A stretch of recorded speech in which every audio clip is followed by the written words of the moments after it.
সকালে ঘুম থেকে উঠে বাসি বিছানায় বসে প্রতিদিন 10 বার এই মন্ত্র জপ করলে হবে যে কোনো সমস্যার সমাধান বলে গেছেন স্বয়ং শ্রী শ্রী মা সারদা দেবী।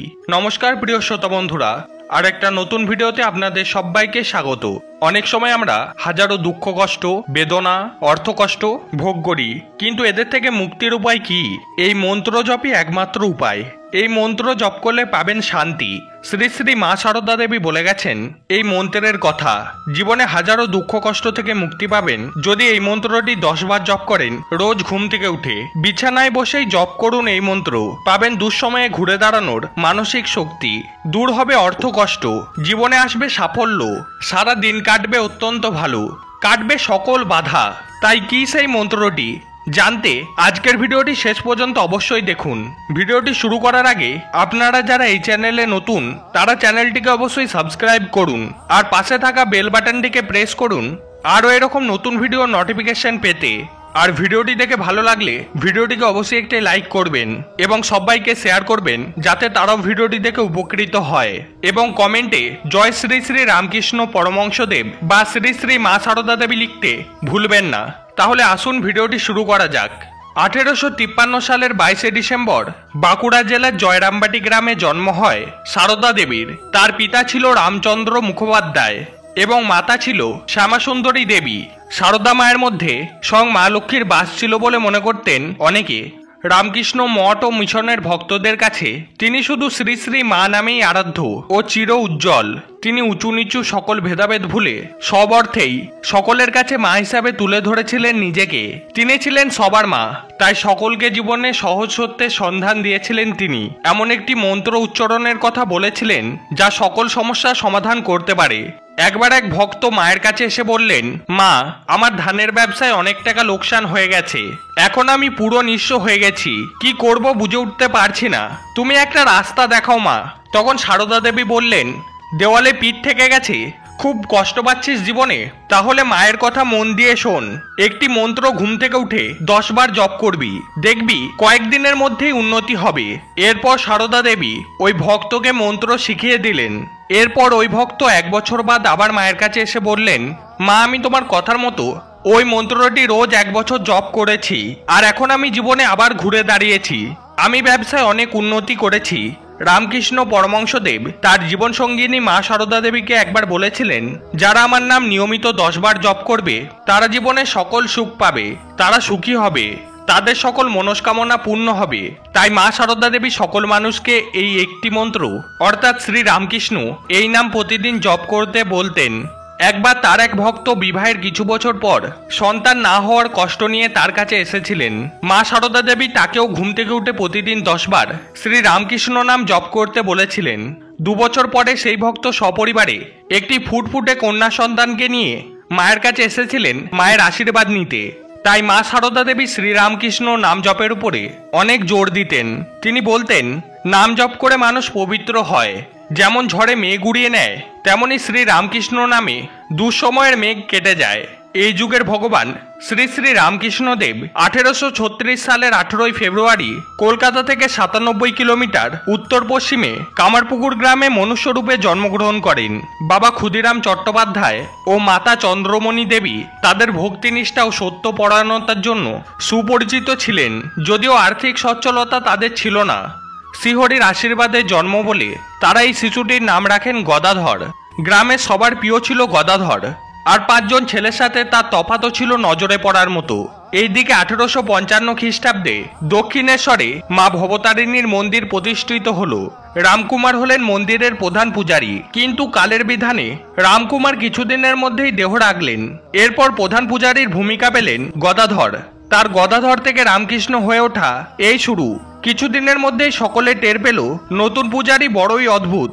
সাধারণভাবে যেভাবে পূজা অর্চনা হয়ে থাকে এর কাজ সেরকম মোটেই নয়। এই পূজারী মন্দিরের কালী মূর্তিকে মা বলে ডাকেন আর তার সাথে ব্যবহারটিও এমন করেন যেন মা কালী সত্যিই তার ঘরের মা। তিনি দেবী প্রতিমার সাথে কথা বলতেন, এমনকি প্রতিমার মুখে খাবারও তুলে দিতেন। আসলে তিনি সত্যিই প্রতিমার মধ্যে চিন্ময়ী মা কালীকে খুঁজে পেয়েছিলেন, আর তাই তিনি মা সারদা দেবীকে বলতেন, যারা ভগবানের দর্শন পেতে চায় তারা শ্রী রামকৃষ্ণ নাম জপ করলেই আমার মাধ্যমে মা কালীর আশীর্বাদ পাবে। এজন্য বর্তমানে অস্থির প্রহরে দাঁড়িয়েও শ্রী রামকৃষ্ণ নাম জপে মেলে শান্তি ও মুক্তির পথের সন্ধান। বন্ধুরা, আপনারা যারা জীবনে কঠিন সময়ের মুখোমুখি হয়ে দাঁড়িয়ে আছেন, দারিদ্রতা ও অর্থকষ্টে দিন কাটাচ্ছেন, তারা নিয়ম করে প্রতিদিন ঘুম থেকে উঠে 10 বার রামকৃষ্ণ নাম জপ করবেন। শ্রী রামকৃষ্ণ নাম জপে এক অলৌকিক শক্তি রয়েছে। এই নামের মাধ্যমে আপনিও শ্রী পরমেশ্বরের আশীর্বাদ লাভ করবেন। জীবনে আসবে শান্তি, মুক্তি পাবেন সকল দুঃখ কষ্ট দারিদ্রতা থেকে। মা সারদা দেবী বলতেন, মন না বসলেও রোজ জপ করতে ছাড়বে না। শ্রী রামকৃষ্ণ নাম করতে করতে মন আপনি স্থির হয়ে যাবে। বাতাস থাকলে পরিবেশিকা স্থির থাকে না, তেমনি মনে অস্থিরতা থাকলেও মন স্থির থাকে না। এই নাম তোমাদের মন শান্ত করবে, পাপ মুক্ত করবে, ভগবানের আশীর্বাদ পাবে। এবার চলুন কিছু অনুপ্রেরণামূলক উক্তি শুনে নেওয়া যাক। ইচ্ছা থাকলে উপায় ঠিকই বেরিয়ে আসে, তবে উপায় থাকলে ইচ্ছেটাও থাকা দরকার। ছেড়ে যাওয়ার পরেই বুঝেছি তার বাহানাগুলো ছিল ছেড়ে যাওয়ার জন্য। জীবনে স্বার্থপর না হলে সুখী হওয়া যায় না। সুখী হওয়ার জন্য স্বার্থপর হওয়াটা জরুরি। ভালোবাসা এমন একটা স্বপ্ন যা সত্যি করার জন্য 2 জনের প্রয়োজন হয়, আর ভাঙার জন্য একজনই যথেষ্ট। অভিমান করতে গেলে অধিকার প্রয়োজন। যেখানে অধিকারের জায়গাটা শূন্য, সেখানে অভিমান মূল্যহীন। হাসি খুশি থাকার জন্য একজন প্রেমিক বা প্রেমিকার চেয়ে একজন সত্যিকারের বন্ধু থাকা বেশি প্রয়োজন। মনে রাখবে যে কিছু মানুষ জীবনে আসেই চলে যাওয়ার জন্য। পশু পাখিরাও একে অপরকে বোঝে, কিন্তু মানুষ সবসময় অন্যকে নিচু করার সুযোগ খোঁজে। একটা মেয়ের বাবা মা মারা গেলে যতটা কষ্ট হয়, তার থেকে বেশি কষ্ট হয় তার স্বামী মারা গেলে। কেউ একজন মাঝপথে তোমার হাত ছেড়ে চলে গেছে বলে ভয় পেও না। কোটি কোটি মানুষ থেকে একজন স্বার্থপর মানুষ ছেড়ে গেলে কি কেউ সর্বহারা হয়? নারীকে ছুতে পারা সাধনার বিষয়। নারী শরীর ছুঁয়েই যে পুরুষ বলে যে নারীকে ছুঁয়েছি, সে আসলে নির্বোধ।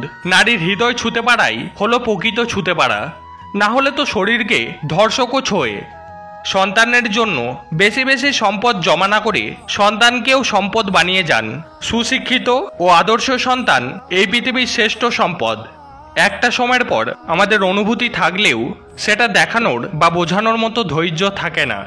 বয়স বাড়ার সাথে সাথে শুধুমাত্র টাকার দরকারে খোঁজ নেওয়ার লোকজনের সংখ্যাও বাড়তে থাকে। সম্পর্ক মানে রাগ হবে, ঝগড়া হবে, কিন্তু কেউ কাউকে ছেড়ে যাওয়ার কথা বলবে না। যা শিখি বই থেকে তা কাজে লাগে সাময়িক। কেউ কাউকে ধরে কিছু শেখায় না, ধাক্কা খেতে খেতে শিখে নিতে হয়। আপনি ভালো মানুষ হলেই পুরো জগৎবাসী আপনার সঙ্গে ভালো ব্যবহার করবে এমনটা আশা করা ঠিক নয়। আপনি নিরামিষভোজী হলে কোনো সার্গী আপনাকে তাড়া করবে না। মানুষের থেকে তার ছায়া বড় হলে সূর্য অস্ত যায়, আর মানুষের থেকে তার অহংকার বড় হলে মানুষ অস্ত যায়। মানুষের আসল চরিত্র যখন প্রকাশ্যে আসে, মানুষ ক্ষিপ্ত হয়ে ওঠে। আর যারা সঠিক, তারা কোনো কিছুতে বিচলিত না হয়ে সঠিক কাজ করে যায়। কারো টাকা পয়সা দেখে আমি তাকে সম্মান করি না, ব্যবহারের লেভেল দেখে সম্মান করি। যার ব্যবহার ভালো তাকে সম্মান করি, যার ব্যবহার খারাপ তাকে ঘৃণা করি। হিসাব পরিষ্কার। রাত জেগে কখনোই কারোর সাথে কথা বলার অভ্যাস করবেন না। বিশ্বাস করুন, মানুষটি থাকবে না, কিন্তু আপনি চাইলে আপনার অভ্যাস বদলাতে পারবেন না। তো বন্ধুরা, আজকে পর্যন্তই। ভিডিওটি যদি আপনাদের ভালো লেগে থাকে তাহলে ভিডিওটিকে অবশ্যই একটি লাইক করে দিন, আর এই চ্যানেলে নতুন হয়ে থাকলে চ্যানেলটিকে অবশ্যই সাবস্ক্রাইব করে দিন। তো সবাই ভালো থাকবেন, সুস্থ থাকবেন। জয় শ্রীকৃষ্ণ। রাধে রাধে।